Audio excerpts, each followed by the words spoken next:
இரவிலோ பகலிலோ உதய காலத்திலோ எந்தெந்த வெளிதனிலோ அப்பிலோ தீயிலோ நாயிலோ பேயிலோ அரவுதான் பெருபடியிலோ ஆறாத பொன்னிலோ செப்பரியும் காட்டிலோ வீட்டிலோ மேட்டிலோ செவிக்கும் தெரியிலோ எப்பொழுது இந்த ஜீவாத்மா பிரியம் என்று அந்த அம்பாளுக்கு மட்டும் தெரியும். வாழக்கூடியது கொஞ்ச நாள். 6 வயதோ 60 வயதோ 7 வயதோ 70 வயதோ ஆண்டவன் கொடுத்த ஆயுள் காலம் கொஞ்ச நாள். இந்த உலகத்தில் படைக்கப்பட்ட ஒவ்வொரு ஜீவராஜியும் எப்பொழுது பிறப்பான் எப்பொழுது இறப்பான் என்பது பகவான் கையில் உண்டு. அப்பேற்பட்ட இந்த கலியுகத்துல நாம் வாழ்ந்து கொண்டிருந்தாலும் உண்ணும் பொழுது ஆடும் பொழுது பாடும் பொழுது பேசும் பொழுது நடக்கும் பொழுதெல்லாம் இந்த ஜீவாத்மா பிரியம் என்பது பகவானுக்கு மட்டும் தெரியும். இடைப்பட்ட காலத்தில் நல்லவனாக வாழ கற்றுக்கொள்வதற்கு ஆண்டவன் கொடுத்த அனுக்கிரகம் 1008 செல்வத்தை பகவான் கொடுத்தான். 1008 அண்டத்தை கொடுத்தான். இரவு பகல் என்று இன்பத்தை கொடுத்தான், துன்பத்தை கொடுத்தான். 9 நவகிரகத்தை கொடுத்தான், 27 நட்சத்திரத்தை கொடுத்தான், 60 வருஷத்தை கொடுத்தான், 63 நாயன்மார்களை கொடுத்தான். 2ஆக 1ஆக 3ஆக 5ஆக கொடுத்த பகவான் மனிதனுக்கு ஒன்றை மட்டும் கொடுத்தான். அதுதான் உயிரினும் மேலான ஒழுக்கத்தை கொடுத்தான். இந்த ஒழுக்கம் இல்லாவிட்டால் மனிதன் வாழ்ந்ததற்கான அடையாளம் இல்லாமல் சென்றுவிடும். ஒழுக்கமே உயர்ந்தது என்பார்கள். ஆமா, உண்மை சாமி. இப்ப எந்த ஒழுக்கம் யார்கிட்ட இருக்கு சொல்லுங்க? யார்கிட்ட இல்ல. ஐயர் வேஷம் போட்டா எப்படியாவது கொள்ளடிக்கும்னு நினைக்கிறோம். ஆமா. பூஜாரி வேஷம் போட்டா 10 தேங்காயாவது திருடணும்னு நினைக்கிறோம். ஆமா. செட்டியார் கடன் நடத்தினா 10 ரூபாய் பாசியை 50 ரூபாய்க்கு வச்சு விற்கணும்னு நினைக்கிறோம். ஆமா. யாரும் கோவப்பட கூடாது. சில விஷயத்தை சொல்றோம். ஏண்டா இருக்கிற 10 பேர் பேசிக்கிட்டாவது நாடகத்தை முடிக்கணும். ஆமா, அது காரணம் என்னண்டா, அற்புதமான சமுதாயம். இந்த சமுதாய மக்கள் இருக்கின்றாலே நாடார் சமுதாய மக்கள் ஒரு பரந்த விரிந்த ஒரு மனப்பான்கு. அப்படி என்னன்னா, இறைவன் கொடுக்கின்றான், கொடுத்த இறைவனுக்காக ஏதாவது திருப்பி கொடுக்க வேண்டும். இது மனித இயல்பு. இதுதான் கைமாறு பூஜை என்பார்கள். ஒரு பெத்த தாய்க்கு தகப்பனுக்கும் செய்யக்கூடியது தர்ப்பணம்.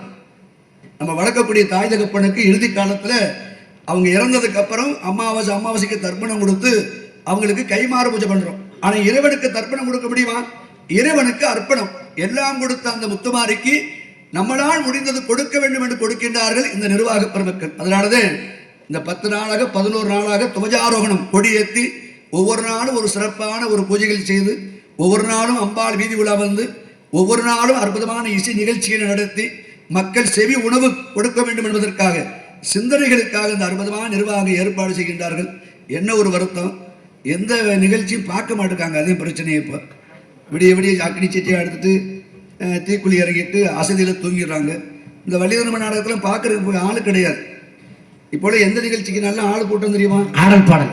நல்லா 30 வயசு பிள்ளைகளை ஒரு 16 வயசு பிள்ளைகளை ஒரு 20 பேரை கூட்டு வரணும்.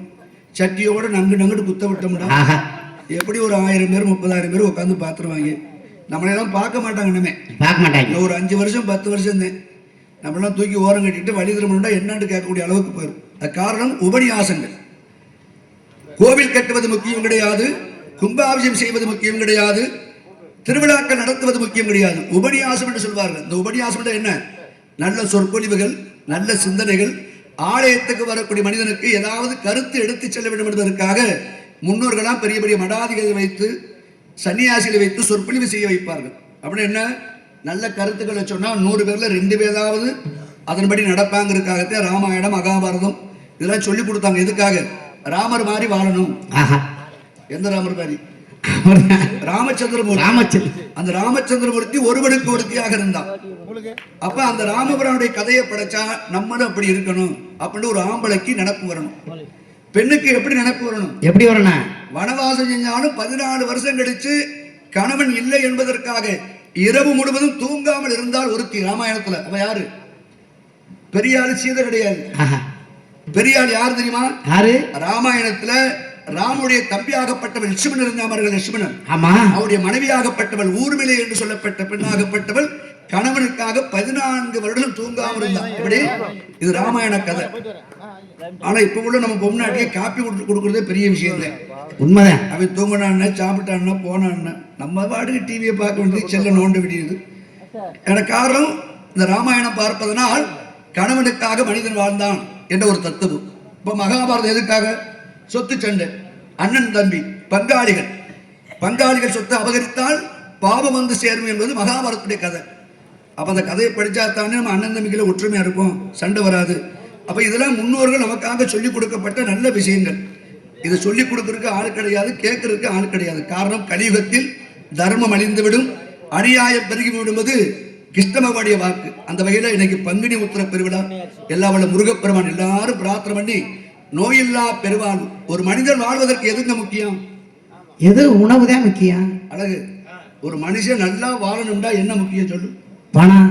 அந்த பார்த்தீங்களா, எல்லாரும் அங்கேதான் நிற்கிறோம். பணம் இருந்தால் மட்டும் மனிதன் வாழ முடியாது. ஒரு மனிதன் 108 வயசு 120 வயசு வாழணும்னா என்ன செய்யணும்? நல்ல சுவாச காற்று கிடைக்கணும், சுத்தமான நீர் கிடைக்கணும், நாம் தங்குவதற்கு சுத்தமான இடம் வேணும். அப்படின்னா என்ன? பஞ்சபூதங்கள். இந்த பஞ்சபூதங்கள் இல்லாமல் மனிதர் வாழ முடியாது. 1 கோடி ரூபாய் பணம் கையில் இருக்கும், பெட்டி பெட்டியா வைர நகை கையில் இருக்கு, நடுக்காட்டுக்குள்ள நடந்து போறோம், தாகம் எடுத்துருச்சு. இந்த 1 கோடி ரூபாய் நம்மளால குடிக்க முடியுமா? ஆனா அந்த நேரத்துல வருண பகவான் அவன் நினைச்சு ஒரு சொட்டு மழைத்துளியை கொடுத்தால்தான் மனிதன் உயிர் வாழ முடியும். அப்ப வைர நகை கொடுக்காத ஒரு விஷயத்தை ஒரு சொட்டு இயற்கை இந்த மழையை கொடுத்து விடும். அப்ப மழை தான் மனுஷனுக்கு முக்கியம். நம்ம எல்லாரும் நினைக்கிறோம். ஆத்துக்காரி சொல்லுவா வீட்டுல, எப்படி என்ன கேட்காம உங்க அப்பா அம்மாவுக்கு சாப்பாடு போடக்கூடாது. ஆத்தாடி, ரொம்ப பொம்பளை சொல்ற கட்டளை அதுதான். ஆமா, என்னை கேட்காம அப்பா அம்மாவுக்கு சாப்பாடு போடக்கூடாது. பொண்டாட்டி சொல்லுவா. அண்ணன் சொல்லுவான், என் வீட்டுக்குள்ள தம்பிக்காரை கேட்டுத்தே வரணும், என்னை கேட்காம வரக்கூடாது. ஒரு கோவில் நிர்வாகம் நடத்துற ஊர்ல என்னை கேட்காம எவனும் கும்பாபிஷேகம் வைக்க கூடாது. ஆமா, அப்படிலாம் சொல்றவங்க உண்டு உண்டு. நம்ம எல்லாரும் சொல்றோம் என்ன கேட்காம என்ன கேட்காம. என்னைக்காவது இந்த இயற்கை பேச ஆரம்பிச்சு இந்த பூமாதேவி எந்திரிச்சு என்னை கேட்காம ஒரு வயலும் உட்காரக்கூடாது. உட்காராம இருக்க முடியுமா? தினந்தோறும் சுவாச காற்றை உட்கொள்றோம். இந்த காற்று இல்லாவிட்டால் மனிதன் உயிர் வாழ முடியாது. எனக்காவது ஒரு நாளைக்கு இந்த வாயு பகவான் வந்து என்னை கேட்காம ஒரு வயலும் மூச்சு விடக்கூடாது, ஒரு 10 நிமிஷம் மூச்சு அடக்கு, உயிர் வாழ முடியுமா?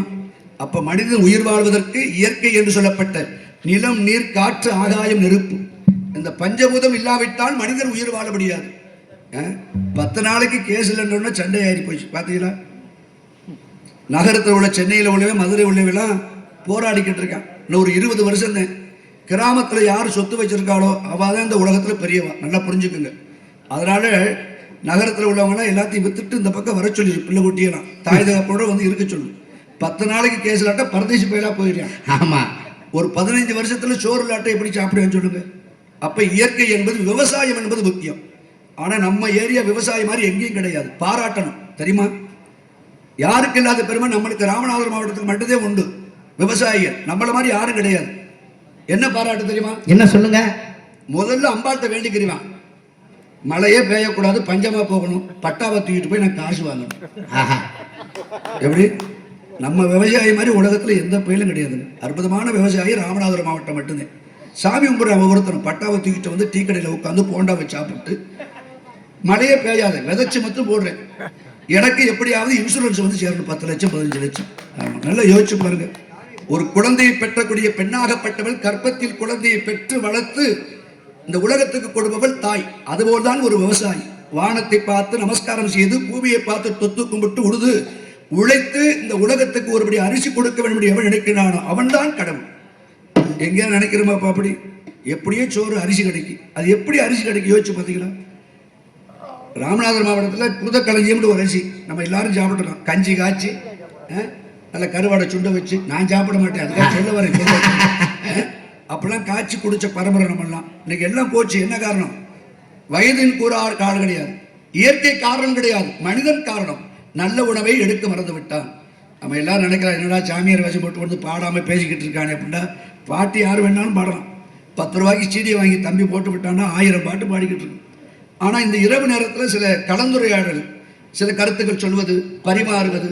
ஆமாம், இப்போ கூட அண்ணன் அத்தையா ராமதாஸ் மாதிரி செய்யாங்குளத்துலேருந்து நீங்கள் ஒரு பெட்டிக்காரர் வந்திருக்காரு. எப்படி பாடுறாரு பார்த்தீங்களா? பாடும்போதே மாட்டு அடிக்கிற மாதிரி ஹேய் ஹோயிட்ட சத்தம் வரணும், ஒரு ரசனை. அதனால இந்த முருகப்பெருமான், நான் நாடுற கரகர பிரியாவில் கரகர பிரியா